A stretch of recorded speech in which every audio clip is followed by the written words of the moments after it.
Hello दोस्तों, आज का क्लास टाइम एंड वर्क का 6वां क्लास लेकर आए हैं, जो कि एसएससी, रेलवे, पुलिस, अन्य प्रतियोगी परीक्षाओं में ऐसे प्रश्न बहुत ज्यादा पूछे जाते हैं। तो आइए दोस्तों, आज का सेशन देर न करते हुए चल रहे हैं प्रश्नों पर। आज का जो फार्मूला होगा आपके लिए m1 d1 h1 बटा में w1 बराबर m2 d2 H2 बटा में W2। इसका मतलब m का मतलब आदमी, d से दिन, h से घंटा, ये सब रहेगा तो ऊपर, W1 से कार्य रहेगा तो नीचे, m2 आदमी, दिन, घंटा, ये सब ऊपर, कार्य नीचे। यानी जब भी आपका कार्य में यानी कि कोई भी चीज केजी में हो, जैसे आपका 250 किलो चावल, 10 केजी चावल, ये आपका कार्य में गिना जाएगा। रुपया 200 रुपए, 500 रुपए, ये सब आपका कार्य है। लंबाई, चौड़ाई, ऊंचाई, ये भी आपका कार्य में गिना जाएगा। अंडा, जाल, etc यदि ये सब आए तो आपका कार्य में गिना जाएगा दोस्तों। यानी कि अगला जो फार्मूला होगा,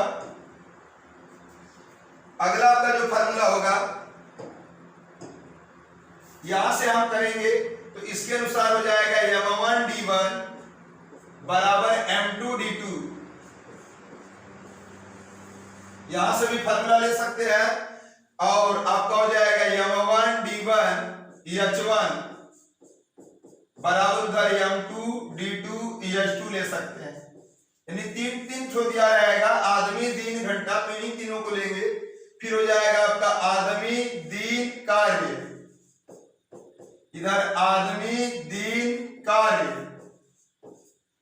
ये भी आपका फार्मूला बन सकता है। तो यहां पे सवाल में दे रखा 60 है आदमी, 14 दिन में 280 किलो चावल का उपयोग करेंगे। यानी आपका जो फार्मूला बनेगा m1 d1 बटा में w1 बराबर m2 d2 बटा में w2। आदमी जो 60 आदमी दिया वो m1 का मान है, 14 दिन में वो d1 का मान हो जाएगा, 280 किलो चावल वो w1 का मान है।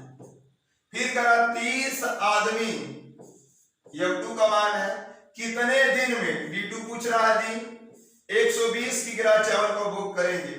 0 से 0 कट जाएगा, 14 दूना 28, 2 से कटाएंगे 30 और 30 से 30 आपका कट जाएगा, 12 को इस साइड भेज देंगे तो d2 बराबर हो जाएगा आपका 12 दिन। यानी इस सवाल का आंसर हो जाएगा 12 दिन, जो कि ऑप्शन नंबर दोस्तों बी हो जाएगा। नेक्स्ट देखिएगा प्रश्न संख्या 41। दे रखा 7 आदमी किसी कार्य को 12 दिन में पूरा कर सकते हैं तथा उससे दुगुने कार्य को 8 दिन में पूरा करने के लिए कितने अतिरिक्त आदमियों की आवश्यकता होगी। सवाल में अतिरिक्त आया है तो यह फार्मूला आपका बनेगा m1, क्योंकि आदमी दिया था, दिन दिया है और कार्य दिया है, m2 d2 w2। कितने आदमी है तो 7 आदमी, m1 का मान है, 12 दिन में कर रहे हैं, d1 का मान है। एक कार्य मान लीजिए कर रहे हैं, कार्य नहीं दिया तो एक कार्य, उससे दोगुने कार्य, यानी नीचे आप रख लेंगे 2, 8 दिन में पूरा करना है। तो कितने अतिरिक्त आदमी चाहिए। अतिरिक्त जिस सवाल में पूछे उसमें शुरू वाले x में शुरू वाले जितने भी आदमी होंगे उतना जोड़ लेंगे। यानी जब भी अतिरिक्त आए तो x में जितना आदमी शुरू में दिया जाएगा उसको आप जोड़ लीजिएगा। 2 से कटाएंगे 2 चौका 8, 4 से कटाएंगे 4 तिहाई 12, 7 त्रिक 21, x प्लस 7 को घटा लेंगे तो x बराबर 14। अतिरिक्त की संख्या हम x माने थे तो x बराबर 14, यानी 14 अतिरिक्त आदमी की आवश्यकता होगी, जो कि ऑप्शन नंबर सी होगा दोस्तों। नेक्स्ट देखिएगा, आगे दे रखा है किसी कार्य को कुछ श्रमिकों द्वारा 22 दिनों में पूरा किया जा सकता है। 3 श्रमिकों के अनुपस्थिति रहने के कारण 24 दिन में यह कार्य पूरा किया गया। आरंभ में लगाए जाने वाले श्रमिकों की संख्या क्या है। यानी जो आपका फार्मूला बनेगा m1 d1 बराबर m2 d2 पर लग जाएगी सवाल।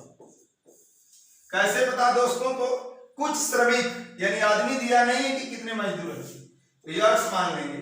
कितने दिनों में कार्य कर रहे हैं? तो 22 दिनों में, यानी कुछ मजदूर लग रहे हैं तो उस कार्य को 22 दिन में कर दे रहे हैं। लेकिन 3 मजदूर जब अनुपस्थिति हो जा रहे हैं तो शुरू में से 3 घटा लेंगे, यानी यक्स में से 3 घटा लेंगे, तो वह कार्य 24 दिन में कर रहे हैं, तो 24 यहाँ लिख लेंगे।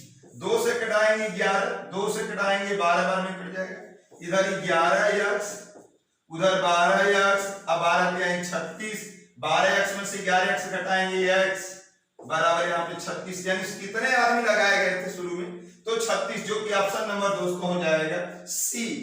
नेक्स्ट देखिएगा अगला प्रश्न 43 नंबर जो दे रखा है, दिया है 60 व्यक्तियों को कोई कार्य 62 दिन में समाप्त करना था। उन्होंने 32 दिन मिलकर कार्य किया था। कार्य का 2/3 भाग समाप्त कर लिया। शेष कार्य को समाप्त करने हेतु कितने व्यक्तियों की आवश्यकता होगी? यानी यहां से पता चल रहा है कि आदमी दे रखा है और दिन दे रखा है। जो 2/3 कार्य वो कार्य है M2D2 बटा में W2, यानी कितने आदमी लगे थे? 60 आदमी। यमन का मान है 62 दिन में समाप्त करना था, लेकिन 32 दिन मिलकर कार्य किए। तो यहां पे लिख लेंगे दोस्तों 32 दिन मिलकर किए 60 आदमी, तो कार्य का 2/3 भाग समाप्त हो गया। अभी भी कितना कार्य का बचा है? तो 3 कार्य थे, 2 कार्य हो गए, तो कितने कार्य बचे? तो 3 में से 2 घटा देंगे 1। यदि यह समझ नहीं आया होगा तो 1 में से 2/3 घटा लीजिएगा, शेष कार्य पता चल जाएगा। मान लीजिए अब यक्स व्यक्ति लगे होंगे, 62 दिन में करना था, 32 दिन में काम हुआ है, 32 दिन तक हुआ है, तो कितने दिन बचे हैं? 30 दिन। घटा लेंगे 62 - 32, 3 से 3 कट जाएगा, 2 से घटाएंगे 30 और 30 से 30 कट जाएगा, यक्स बराबर 32 दिन में, यानी 32 व्यक्ति शेष कार्य को 30 दिन में समाप्त कर देंगे, जो कि ऑप्शन में हो जाएगा दोस्तों ए। नेक्स्ट देखिएगा प्रश्न संख्या 44 दे रखा है 10 पाइप एक टंकी को 28 मिनट में भर सकते हैं। 3 पाइप खराब हो जाने पर टंकी कितने दिन में भर जाएगी? यानी सवाल आपका लगेगा क्या? यम1 H1 कर देता है, क्योंकि यहां समय दे रखा है M2H2, एक बार सवाल लग जाएगी इसमें। कितने पाइप थे? तो 10 पाइप, M1 का मान कितने मिनट में भर रहे हैं? 28 मिनट में। अब 3 पाइप खराब हो गई, 3 पाइप खराब हो गई, तो शुरू में 10 पाइप थी, 3 तो खराब हो गई, 7 बची। कितने मिनट में भर लेंगे? तो 7 का पढ़ा पड़ेंगे 4, 7 10 चौका 40, यानी आपका 40 मिनट में आपका भर जाएगा, जो कि ऑप्शन नंबर दोस्तों हो जाएगा ए।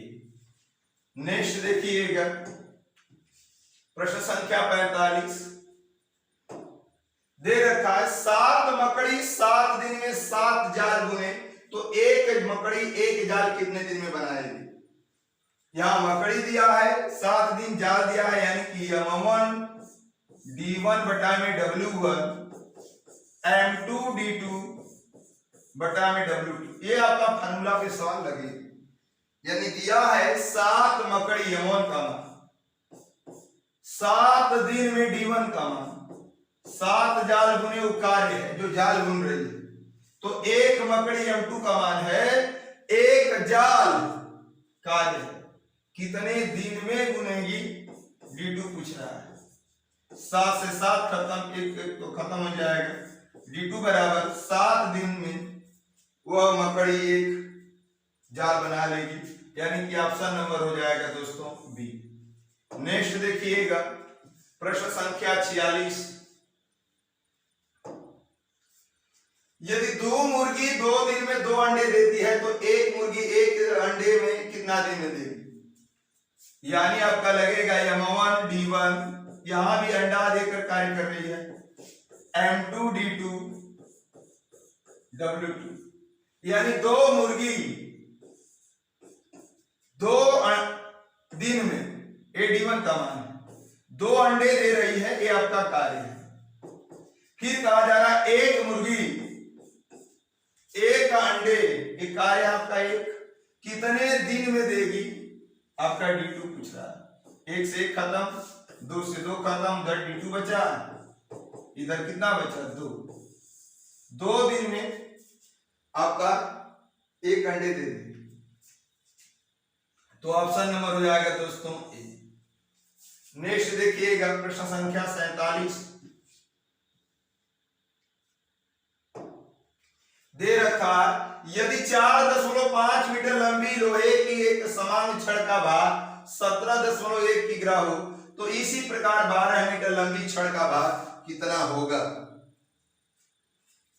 यानी यह आपका M1 है और यह जितना भार है किग्रा में वो आपका कार्य है।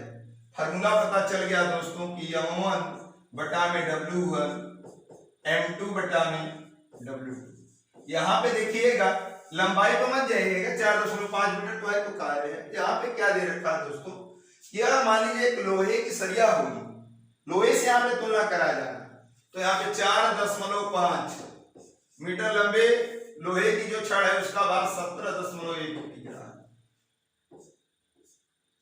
फिर दे रखा 12 मीटर लंबी छड़ का भार कितना होगा। दशमलव समान स्थान पे हटा देंगे, दशमलव के बाद एक अंक, दशमलव के बाद एक अंक, खत्म। 9 से कटाएंगे, 9 5 45, 9 एकम 9, 9 9 9 81, यानी यहाँ पे 19 का 12 में गुणा हो जाएगा दोस्तों। 12 गुणे 19, 5 को इस साइड भेज देंगे, बराबर हो जाएगा W2। यहाँ 5 से कटाएंगे, 5 गुना के 10, 2 बचेगा, 5 चौक का 20, 19 चौक 76 को 6 हाथ में लगा 7, 19 गुना 38 7, 38 7 45, यानी कि 12 मीटर लंबी छड़ का भार 45.6 केजी होगा, जो कि ऑप्शन नंबर दोस्तों बी होगा। नेक्स्ट देखिएगा प्रश्न संख्या 48, यदि एक बाल्टी का 4/9 भाग 1 मिनट में भरा जाता है, यहां पे मिनट होगा, तो शेष भाग भरने में कितने मिनट लगेंगे। यानी एक बाल्टी है कोई, वो 9 भाग में से 4 भाग भरने में 1 मिनट लग रहा, तो शेष भाग भरने में कितना समय लगेगा। तो इसको हम जाहिर सी बात है इस तरह लगा देंगे, 4/9 भाग भरने में कितना समय ले रही है, तो 1 मिनट। 4/9 भाग भरा जा रहा है तो 1 मिनट ले रही है, तो शेष भाग भरने में, शेष भाग मतलब समझ रहे हैं, पूरे 9 भाग की बाल्टी थी, उसमें से 4 भाग भर गई है, तो 9 में से 4 गया 5, अभी 5 भाग खाली है, कितना मिनट में भर जाएगी, x मिनट में मान ले रहे हैं। 9 से 9 आपका कट जाएगा, इधर हो जाएगा 4/1, समानुपात का मतलब बराबर 5/1, x का मल्टीप्लाई करेंगे तो 4x, 1 का 5 में करेंगे 5, x बराबर हो जाएगा 5/4 मिनट में आपकी भर जाएगी बाल्टी। 5/4 दिया है तो मार देंगे, ऑप्शन नंबर हो जाएगा दोस्तों। यानी एक बाल्टी का 4/9 भाग 1 मिनट में भरा जा सके तो शेष भाग भरने में कितना, 4/9 भाग, यानी 4/9 भाग 1 मिनट में भरा जा रहा है, तो शेष भाग पता करने के लिए 1 में से 4/9 घटा लीजिएगा, या तो 9 भाग थे उसमें से 4 भाग भरा है, तो 9 में से 4 घटाएंगे, 5 भाग बचा है। नेक्स्ट देखिएगा प्रश्न संख्या 49 दे रखा है, एक सैनिक शिविर में 95 सैनिकों के लिए 200 दिन की खाद्य सामग्री थी। 5 दिन बाद 30 सैनिक दूसरे कैंप में चले गए, और यह खाद्य सामग्री और कितने दिन के लिए पर्याप्त होगी। यानी फार्मूला जो बनेगा आपका M1 D1 बराबर M2 D2। एक सैनिक शिविर में 95 सैनिक थे, 95 लिख लीजिए, 200 दिन की खाद्य सामग्री थी, 200, तो यहाँ पे D1 का मान 200 मत लिखिएगा, 5 दिन बाद पता चला, अभी भी 195 दिन है, 200 में से 5 घटाएंगे तो 195, जितने दिन के लिए थी और जितना दिन बीत गया उन दोनों का अंतर घटा करो, दिन का मान हो। 30 सैनिक दूसरे कैंप में चले गए तो 95 में से 30 घटाएंगे, आपका 65 सैनिक बचे हैं D2। 5 से घटाएंगे, 5 से कटाएंगे 5, 13 5 65, 5 19, 13 से कटाएंगे 13 एकम 13, अच्छा बचेगा 13 5 65, 15 नवा 135 को 5 हाथ में 13, 15 एकम 15 और 13 28, 285 दिन के लिए वह खाद्य सामग्री पर्याप्त होगी, जो कि ऑप्शन नंबर हो जाएगा दोस्तों बी। नेक्स्ट देखिएगा प्रश्न संख्या 50, दे रखा एक सैनिक शिविर में 500 सैनिकों के लिए 27 दिन की खाद्य सामग्री थी, 3 दिन बाद 300 सैनिक और आ गए, शेष सामग्री कितने दिन के लिए पर्याप्त होगी। यह भी फार्मूला आपका M1D1 बराबर M2D2 पे लगेगी।